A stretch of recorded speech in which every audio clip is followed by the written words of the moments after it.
दोस्तों नमस्कार।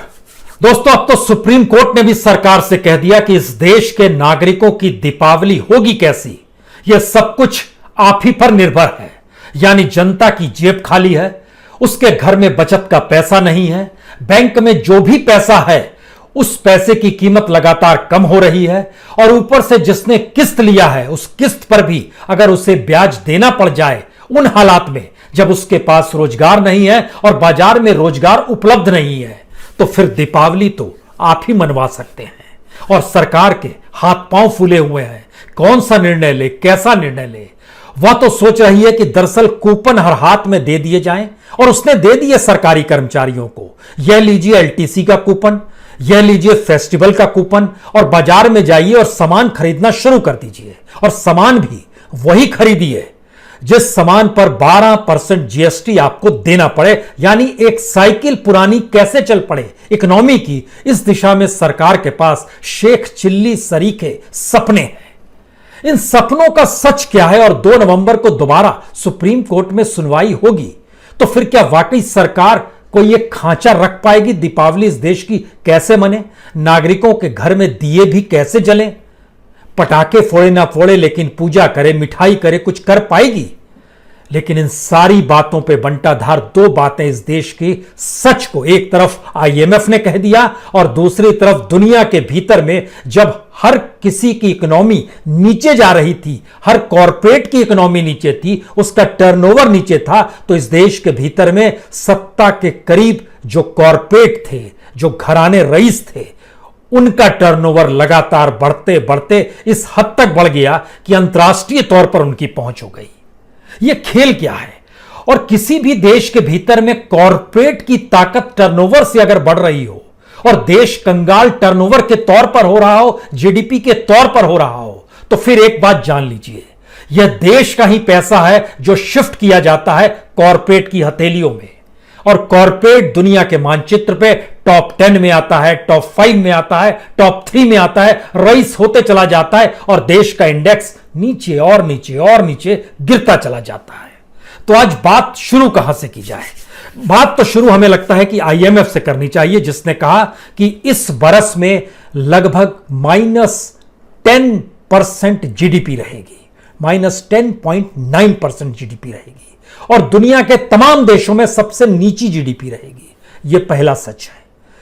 आईएमएफ का एक दूसरा सच उम्मीद जगाता है कि अगले बरस यानी 2021 में यह जीडीपी 8% रहेगी। आप कल्पना कर रहे हैं, आईएमएफ ने तत्काल में सच बोला और 2021 को लेकर कितना बड़ा झूठ बोला, क्योंकि 18% की ग्रोथ होगी तब आप 8% पे जाएंगे 2021 में, जो संभव ही नहीं है, क्योंकि दुनिया के किसी भी देश की जीडीपी जो बताई गई है वो 8% से नीचे है। चाहे वो अमेरिका हो, चाहे रशिया हो, चाहे जापान हो, चाहे जर्मनी हो, चाहे अफ्रीकन कंट्रीज ही क्यों ना हो, मौजूदा वक्त में सबकी जीडीपी भारत की तुलना में ऊपर है। तो 2021 में बाकी सब की जीडीपी भारत की तुलना में नीचे कैसे आ जाएगी, वह भी एक लंबी फरलांग के साथ। तो एक झूठ आईएमएफ का समझने की कोशिश कीजिए। आने वाले वक्त में आईएमएफ यह चाहता है कि उसकी पॉलिसीज को किसी तरीके से कोई भी देश कैसे लागू करे, क्योंकि आपको आखिर में कटोरा लेके जाना है अगर अंतर्राष्ट्रीय बाजार में, तो आपका कटोरा किसके सामने फैलेगा? वर्ल्ड बैंक के सामने, आईएमएफ के सामने, जो अपनी नीतियों को लागू कराना चाहेंगे। तो एक उम्मीद 2021 को लेकर उन्होंने जगा दी। लेकिन इस -10% जीडीपी का मतलब क्या? यह कभी आपने सोचा? इसको इस रूप में सरलता से सोचिए कि जो भी देश के भीतर लोगों की एक इकोनॉमी होती है, जो वो खरीद रहे होते हैं, पैसा कमा रहे होते हैं, उसमें से एक झटके में आप 20 लाख करोड़ रुपए कम कर दीजिए और फिर सोचना शुरू कीजिए, जब झटके में इस बरस की जीडीपी -10% यानी 20 लाख करोड़ रुपए जनता की आमदनी में से कम हो जाएगी, तो क्या क्या होगा? जनता बाजार में कुछ खरीदने नहीं जा पाएगी, नहीं जाएगी। जब जनता खरीदने नहीं जाएगी तो इंडस्ट्री कौन सा माल उपजाएगी? वह भी उत्पादन रोक देगी। इंडस्ट्री जब माल नहीं उपजा रही होगी तो वह रोजगार किसको देगी? और जो रोजगार कर रहे थे उनकी स्थिति और कितनी खस्ता होगी? उनके वेतन में कटौती होगी या उन्हें निकाला जाएगा, जो एक बड़ी तादाद में इस दौर में निकाला गया है। और उनकी तादाद पूरे देश में करोड़ों से ज्यादा है, जो व्हाइट एंड ब्लू कॉलर की स्थिति में आते हैं। तो फिर क्या होगा? और यह स्थिति आ गई है तो इसके मतलब क्या है? इसके मतलब बहुत साफ है कि सरकार के पास कोई विजन नहीं है। जो ये कूपन बांट रही है, ये ऐसा लगता है कि किसी मॉल की किसी दुकान में आप कुछ खरीदने गए हैं और वो कहता है अगली बार आप फिर आ जाइएगा तो यह लीजिए कूपन, अगली बार आप 500 रुपए का कूपन से खरीद सकते हैं। लेकिन कूपन में 500 रुपए की खरीद जो आपको फ्री मिलेगी, उसकी एवज में आपको 1000 या 2000 का सामान खरीदना होगा, तभी 500 रुपए मिलेंगे। सरकार भी कुछ इसी लहजे में है। अगर आप 3 लाख रुपए खर्च करते हैं तो 30% आपको टैक्स में लाभ मिल जाएगा, 30,000 रुपए मिल जाएंगे आपको लाभ, 10% का वहां लाभ हो गया। तो 3 लाख में 30,000 वो कह रही थी और सोच रही थी कि शायद प्राइवेट सेक्टर भी इस दिशा में जाएगा। लेकिन जब पैसा किसी के पास नहीं है और सरकार की इकोनॉमिक फिलॉसफी कूपन पर आकर टिक गई है, तो और सच क्या बताएं आपको। इस सिलसिले को जरा समझना शुरुआत से ही करते हैं। अमेरिका में 4.3 माइनस, भारत में -10.3%, चाइना में माइनस नहीं है, 1.9% है फिलहाल 2020-21 की जीडीपी, जो कि अगले बरस वो सबसे ज्यादा हो जाएगी 8.2%, और भारत की उसकी तुलना में -10.3 है, यानी लगभग 11.5% नीचे है। लेकिन भारत 8.3% कैसे हो जाएगा, पहला सवाल ये। और अमेरिका या ब्राजील को देखिए, ब्राजील -5.8% 2020-21 की जीडीपी, लेकिन अगले वर्ष वो 2.8 पर ही पहुंचेगा, लेकिन हम 8.1 पे पहुंच जाएंगे या 8.8 पे पहुंचाने की बात हो रही है। लैटिन अमेरिकन और कैरिबियन देश, जिनको सही में बनाना रिपब्लिक के तौर पर 20वीं सदी में कहा जाता था, वहां भी -8.1, जो भारत से ज्यादा है जीडीपी में माइनस, वो वहां पर भारत की उसकी तुलना में ज्यादा है, वहां -8.1 है, भारत में -10.3 है। लेकिन उसकी इकोनॉमी भी अगले बरस 3.6 पर आएगी, लेकिन भारत की 8.8 पर आ जाएगी। कैसे आ जाएगी? तो एक तरफ सच है और दूसरी तरफ एक उम्मीद का झूठ है, जिसके जरिए आपको समझना। और इसी इकोनॉमी के खेल में ही पहली बार जब यह निकल कर आया कि एशियाई देशों में सिर्फ नेपाल और पाकिस्तान ही भारत से प्रति व्यक्ति जीडीपी के हिसाब से नीचे हैं, तो लोगों के हाथ पांव फूल गए। बांग्लादेश भी आगे निकल गया। बांग्लादेश की जीडीपी 2020-21 की बताती है 1,38,344 रुपए प्रति व्यक्ति वहां की जीडीपी है, और भारत की 1,37,574, यानी लगभग 770 रुपए प्रति बरस प्रति व्यक्ति हम लोग बांग्लादेश से भी नीचे हैं। यह एक स्थिति है, आप कुछ नहीं कर सकते हैं। इसका मतलब है कि जो इकोनॉमी संभाली जा रही थी, वो इस इकोनॉमी का बंटाधार इसी दौर में हुआ है। क्योंकि जब मनमोहन सिंह की सरकार थी, या मनमोहन सिंह की सरकार के बाद मोदी के हाथ में जब सरकार आ रही थी, उस पीरियड को देखिएगा तो बांग्लादेश की तुलना में भारत की जीडीपी प्रति व्यक्ति लगभग 40 से 45% ज्यादा चल रही थी। 2013 में ज्यादा थी, 2015 में आते आते वो 40% ज्यादा थी। लेकिन एक के बाद एक देखिए कैसे नीचे गिरते चले गए। और इस नीचे गिरने के पीछे का सच ऐसा नहीं है कि कोई एक रॉकेट साइंस है, बड़ा आसान सी समझ है कि हम इकोनॉमी को नहीं संभाल पा रहे थे और कुछ हाथों में देश को सौंप रहे थे। नहीं संभाल पा रहे थे, इसके लिए हमको लगता है अगस्त को आप हिस्सा बनाइए। अगस्त 2018 भारत की जीडीपी 8.2, अगस्त 2019 भारत की जीडीपी 5 अगस्त 2020 भारत की जीडीपी 23.9 नेगेटिव, झटके में और नीचे चले गए। और इसी दौर में देश के दो महान लोग जो कॉरपोरेट सेक्टर में सत्ता के साथ खड़े थे, जिनके हाथ में आज सब कुछ है, वो रईस दर रईस होते चले जा रहे थे। एक कहावत बड़ी शानदार कही जाती है, अपने तौर पर यह मानना चाहिए कि पॉलिटिशियन जो होता है उसका अपना कुछ भी नहीं होता है, खुद का कुछ नहीं होता है, और कंट्रोल वो सब चीज पर करना चाहता है। तो उस कंट्रोल सब चीज पर करने के लिए वह चाहता है कि पूंजीवादी लोग उसके साथ आ जाएं, सिस्टम पूंजीवादियों का चले, उसके जरिए उसको कमीशन मिल जाए और यह देश ऐसे ही चले। इसीलिए हम आपके सामने कुछ सेक्टर बतलाते हैं। इसके बाद इस देश में सिर्फ एक ही सेक्टर बचेगा, पीने का पानी, और सब चीज दे दिया गया, मसलन telecom, oil, gas, retail sector जो ई कॉमर्स से जुड़ गया है, इंटरटेनमेंट, पोर्ट्स यानी बंदरगाह, एयरपोर्ट्स यानी हवाई अड्डे, रेल, पावर, क्या बचा इसके बाद?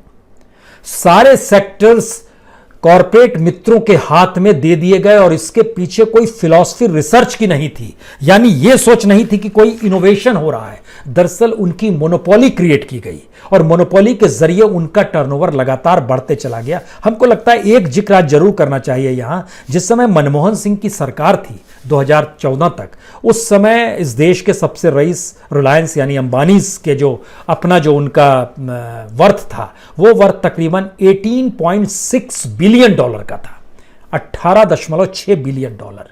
लेकिन आज और उस समय वो दुनिया के मानचित्र पर रईसों की शुमारी में 40वें नंबर पर थे। लेकिन बीते 6 बरस में कमाल ये हुआ कि लगभग 5 से 6 गुना ज्यादा संपत्ति टर्नओवर बढ़ती चली गई और जिस समय लॉकडाउन की स्थिति 2020 में थी, सिर्फ इसी पीरियड में 22 बिलियन डॉलर और जुड़ गए। क्यों जुड़ गए? दुनिया की तमाम बड़ी कंपनियां क्यों पैसा लगाती है और उस कंपनी में पैसा लगाती है जिस कंपनी के टर्नओवर लगातार बढ़ते चले जा रहे हैं और उसका क्षेत्र मोनोपोली के तौर पर बढ़ते चला जा रहा है। दुनिया में भारत के साथ किसी को भी बिजनेस करना है तो वो जरूर चाहेगा कि पहला बिजनेस सरकार के साथ करें। सरकार के साथ अगर रेपुटेशन अच्छी है तो आपको घाटा नहीं होगा। लेकिन सरकार ने 2-3 प्यादे खड़े किए जिनके पास खूब पैसा है, आप उनके पास जाइए और उसके बाद जिस भी फिलॉसफी को आपको लागू कराना है, जो भी पॉलिसी डिसीजन आपको करवाना चाहते हैं वो करवा सकते हैं, क्योंकि उनके जरिए देश की इकोनॉमी को आगे बढ़ाया जाएगा, उनके जरिए देश चलाया जाएगा। यानी बिलियनियर्स इस देश को चलाएं और पूरा सिस्टम उनके हाथ में रहे। कुछ ऐसी सोच अलग अलग सेक्टर के जरिए ये उभर कर सामने आती है। क्योंकि 2020 में जब पूरी दुनिया मंदी में थी तो उस समय अगर किसी कंपनी का अपना टर्नओवर 22 बिलियन डॉलर और बढ़ जाता है और बढ़ते बढ़ते वह लगभग दुनिया के चौथे बड़े नंबर पर रईसी में आ जाता है, क्योंकि नंबर 1 पर है जेफ बेजोस जो कि 187 बिलियन डॉलर के मालिक है, Bill Gates 121 billion dollar, Zuckerberg 102 billion dollar और इस समय रिलायंस यानी मुकेश अंबानी लगभग 80 से 90 बिलियन डॉलर के बीच में वो चल रहे हैं, लगभग 85 बिलियन डॉलर के लगभग में मानकर चलिए। सवाल है कि क्या वाकई कोई प्रोडक्टिविटी थी, क्या वाकई कोई इनोवेशन चल रहा था जिस लहजे से चीजें बढ़ती चली जा रही थी? क्योंकि भारत का जो वर्ल्ड इंटेलेक्चुअल प्रॉपर्टी ऑर्गेनाइजेशन में जो इंडेक्स में नंबर है वह भी 48वें नंबर पर है। यानी भारत ने कोई इनोवेशन का काम नहीं किया है। भारत की कंपनियां भी उसमें जोड़ती हैं कि अगर वह भी कोई इनोवेशन का काम कर रही है, कोई प्रोडक्टिविटी बढ़ा रही है तो उनको भी एक हाई रैंकिंग में कंट्री होती है, लेकिन भारत 48वें नंबर पर है। इस दौर में ऐसा क्या हुआ कि जिस वजह से हम लोग क्रोनी कैपिटलिज्म की एक नई परिभाषा हमने सिस्टम के हिस्से में देखी और यह सिस्टम के तौर पर इस देश के भीतर में असमानता इतनी ज्यादा व्याप्त हो गई, वेल्थ एक जगह इतनी ज्यादा जाकर सिमट गया, कंज्यूमर झटके में गायब हो गया, प्रोडक्शन धीरे धीरे ठप हो गया। लेकिन बावजूद इसके इस देश की इकोनॉमी को 5 ट्रिलियन का सपना देखा तो गया बनाने के लिए, लेकिन एक बड़ा हिस्सा जब आप कॉरपोरेट में भी अपने मित्रों के पास दे रहे हैं तो सच क्या है? क्योंकि 1991 में जब इस देश के भीतर में इकोनॉमिक रिफॉर्म किया गया था ना, तो उस समय यह कहा गया था कि कोई भी धंधे में आ सकता है, कोई भी उत्पादन कर सकता है, कोई भी फैक्ट्री लगा सकता है, यानी कईयों को नौकरी भी आप दे सकते थे। लेकिन धीरे धीरे चीज़ों को दबाया गया और दबाते दबाते कुछ चीज़ों की मोनोपोली क्रिएट करनी शुरू कर दी गई और ये मोनोपोली आज की तारीख में ये मानकर चला जा रहा है, जैसे हम आपको बताएं आने वाले वक्त में ई कॉमर्स होगा, यानी रिटेल सेक्टर की दिशा में जो बढ़ रहे हैं, तो भारत में ई कॉमर्स की इंडस्ट्री 2024 तक का जो एनालिसिस है, गोल्डमैन सैच्स का जो रिव्यू रिपोर्ट आई है, वो कहती है कि भारत में लगभग 99 बिलियन डॉलर का होगा। और दूसरा सच बताती है कि इसमें 50% यानी लगभग 50 बिलियन डॉलर जो है वो सिर्फ रिलायंस का होगा। रिलायंस ने इस दौर में फेसबुक के साथ समझौता किया, व्हाट्सएप उसके हिस्से में आ गया, जियो उसके पास अपना है, जियो का एक अपना बैंक भी उन्होंने क्रिएट कर लिया है जो एसबीआई के साथ मिलकर काम कर रहा है। 30-70 के रेशियो में 30% पैसा एसबीआई का, 70% जियो। ये सारी चीजें हो रही है, यानी हर रास्ता खुल रहा है कि आप के पास पैसा बढ़ते चला जाए, आप चीज़ों को देखते चले जाइए, सारे सेक्टर्स आपके हाथ में चलते चले जाए। जियो के इस समय 388 मिलियन कंज्यूमर हैं, यानी यूजर्स हैं लगभग। जो हमारा जो फेसबुक है उसके लगभग 328 मिलियन यूजर हैं और व्हाट्सएप के तकरीबन 400 मिलियन यूजर्स हैं, अगर इन सब को देखिएगा तो इसका मतलब है कि ये एक बड़ी ताकत के तौर पर आने वाले वक्त में ई कॉमर्स के क्षेत्र में रिलायंस उभर कर आएगा। दूसरी स्थिति क्या है? दूसरी स्थिति यह है कि जब मोनोपोली आपकी हर क्षेत्र में होती चली जा रही है, तो चाहे वो बंदरगाह हो, पोर्ट हो, चाहे वो एयरपोर्ट हो, चाहे वो आने वाले वक्त में जो रेलवे का निजीकरण है वह भी किन हाथों में जाएगा, जो पीएसयू सेल किए जा रहे हैं, जो फायदे वाले पीएसयूज है, खास तौर से ऑयल से जुड़े हुए पीएसयूज जो है, उनको जो सेल किया जा रहा है वह भी कौड़ियों के मोले शिफ्ट होगा, वह भी उधर ही चला जाएगा। तो जो जो चीज जैसे जैसे शिफ्ट होती चली जाएगी, दूसरी तरफ चंद हाथों की वेल्थ बढ़ती चली जाएगी, भारत अपने तौर पर कंगाल होता चला जाएगा और कूपन बांट के देश की इकोनॉमी नहीं चल सकती है उस दिशा में, लेकिन फिर भी चलाने की कोशिश इसलिए जा रही है क्योंकि इकोनॉमिक विजन नहीं है, इकोनॉमिस्टों की फौज नहीं है जो समझा सके कि देश की इकोनॉमी के लिए देश के सोशल इंडेक्स को कैसे नीचे लाया जाता है, किस तरीके से देश में महंगाई दर कम करनी पड़ती है, किस तरीके से रुपए का अवमूल्यन अगर हो रहा है तो रुपए को स्थिर कैसे, नहीं कोई बताने वाला है, आप कुछ कर नहीं सकते हैं। क्योंकि इस दौर में जो बैकडोर एंट्री सरकार ने अपने तौर पर अपने मित्रों की करनी शुरू करी, उसमें जियो पेमेंट बुक जो है, बैंक जो है, वह खास तौर से ज्वाइंट वेंचर जो एसबीआई के साथ आया। उस समय एसबीआई की जो जीएम हुआ करती थी अरुंधति भट्टाचार्य होती थी। रिटायरमेंट के बाद वो चली गई रिलायंस में ही नॉन एग्जीक्यूटिव तौर पे गई है, लेकिन डायरेक्टर पद उनको दिया गया है, तो वह रिटायरमेंट के बाद वहां पर नॉन एग्जीक्यूटिव डायरेक्टर होकर चली गई। तो सरकार में काम करते हुए जब आप किसी कंपनी को लाभ पहुंचाते हैं तो सरकार से रिटायरमेंट के बाद वो कंपनी आपके लिए वहां पर दरवाजा खोल देती है, शानदार कैबिन बना देती है और आपको कुर्सी पर बैठा देती है। ठीक वैसे ही जैसे इस देश के भीतर में हमने पूर्व चीफ जस्टिस को देखा, former chief justice of India किस तरीके से पार्लियामेंट पहुंच गए, और भी कुछ लोग हुए जैसे किस तरीके से इससे पहले सीवीसी जो थे वह कहां पर चले गए, सीएजी कहां पर चले गए, सीवीसी जो पुराने थे वह भी चले गए रिलायंस के यहाँ डायरेक्टर के तौर पर, चौधरी साहब। और जिस तरीके से विनोद जी हुआ करते थे जब मनमोहन सिंह की सरकार थी, वह भी किस तरीके से मोदी सरकार आने के बाद जो सीएजी जो तमाम घपले घोटाले 2G कोयला पकड़ रहे थे वो उन्हें भी पद मिल गया। तो रिटायरमेंट के बाद जब आपके लिए सुरक्षित जीवन हो तो रिटायरमेंट से पहले लिए गए वो निर्णय कितने सही होंगे, यह एक सवाल हर जहन में होना चाहिए और होगा भी मेरे ख्याल से, इसमें कुछ छुपे होने की बात नहीं है। लेकिन बावजूद इसके अब आप देखिए इस देश की इकोनॉमी में दीपावली और दीपावली से जुड़े हुए तमाम अधिकारी कर्मचारी जो खुद को व्हाइट कॉलर और ब्लू कॉलर के तौर पर देखते हैं, क्योंकि जब आप 5 ट्रिलियन का सपना देख रहे थे ना, उस समय निवेशक भारत में आ रहा था, पैसा लगाने आ रहा था, उस समय भारत का बाजार में माल बिक रहा था, एक्सपोर्ट भी अच्छा खासा हो रहा था, रोजगार नया नहीं मिल पा रहा था लेकिन पुराना किसी का रोजगार जा नहीं पा रहा था। लेकिन आज की तारीख में जब 5 ट्रिलियन का आप जिक्र कीजिएगा, उस समय आपने टारगेट रखा था 2024-25, अब आपको 5 साल और बढ़ाना होगा, 2029-30 तक आप चले जाइए, तब आपकी इकोनॉमी जीडीपी की जो है वो 5 ट्रिलियन की स्थिति में आएगी। क्योंकि हमारी जीडीपी ही सिर्फ नीचे जाने का मतलब सिर्फ पैसा नहीं होता है, हर क्षेत्र का नीचे जाना होता है। मसलन कंस्ट्रक्शन के इलाके में आइएगा, सबसे बुरी हालत है, -51.4% कंस्ट्रक्शन सेक्टर में, मैन्युफैक्चरिंग सेक्टर में ये -39.3%, कंस्ट्रक्शन सेक्टर के, माइनिंग में -41.3%, जो ट्रेड है, होटल है, ट्रांसपोर्ट है, ये सारी चीजें जो है ये लगभग -47.4% नीचे जा रही है। तब आप इसके बाद सोचना शुरू कीजिए कि जो वाउचर दिए जाते हैं कि इसके जरिए आपको ये ब्याज मुक्त लोन मिल रहा है, इसको आप इंजॉय कीजिए, खरीदिए, तो आप क्या खरीदने बाजार में जाएंगे?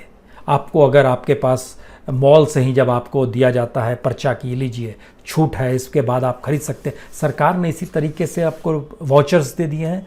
अगर ये स्थिति आ गई है और अगर ऐसी स्थिति है कि सरकार तो है 5 साल फिर नहीं है, चलिए 5 नहीं 10 साल है फिर नहीं है, 15 साल है फिर नहीं है, ये भी मान लीजिए, लेकिन इस सरकार तो खाली हाथ आती है जब वो सत्ता में आती है, लेकिन भर भर के जाती है। और भर भर के जाने की स्थिति में नया परिभाषा यह है कि सब चीजों पर कंट्रोल हमारा हो जाए, तो फिर हम ही उस पार्लियामेंट्री डेमोक्रेसी का हिस्सा कहलाने लगेंगे जो इलेक्शन के जरिए होता है और जिसे जनता चुनती है। यह चीज भी गायब हो जाएगी और यह गायब होने की स्थिति में चीजें बढ़ चुकी है। जहां पर कंट्रोल सारी चीजों पर चंद हथेलियों ने जब कर लिया है तो फिर आप क्या मांगेंगे? हो सकता है कल पानी भी मांगने जाएं तो वह भी कोई बिलियनियर तय कर रहा हो कि किसको कितना पानी देना है, कहां पे कितनी लाइसेंसिंग करनी है। और यह स्थिति अगर पूरे देश में आ जाएगी तो फिर इसका मतलब है जो चीजों को संभाल रहा है, जो बता रहा है, जो कॉर्पोरेट को भी अपने साथ रखे हुए है, इसका मतलब है उसने हर चीज पे कंट्रोल कर लिया है। और ये बिलियनियर्स के हाथों देश चला गया है, वही देश चलाएंगे। और धीरे धीरे इलेक्शन भी मैटर ना करे, यानी आप मान लेंगे अरे इसका विकल्प क्या होगा, कोई विकल्प नहीं होगा। दीपावली का मौका है, अंधेरी ना बीते, कोशिश कीजिए, सरकार से सवाल कीजिए। और सरकार सवाल का जवाब ना दे पाए तो फिर मान लीजिए ये मान चुके हैं कि लक्ष्मी सिर्फ इनके घर में ही है, और वो घर और कहीं नहीं है। जहां पर मोर है वहीं पर लक्ष्मी है। बहुत बहुत शुक्रिया, बहुत बहुत शुक्रिया।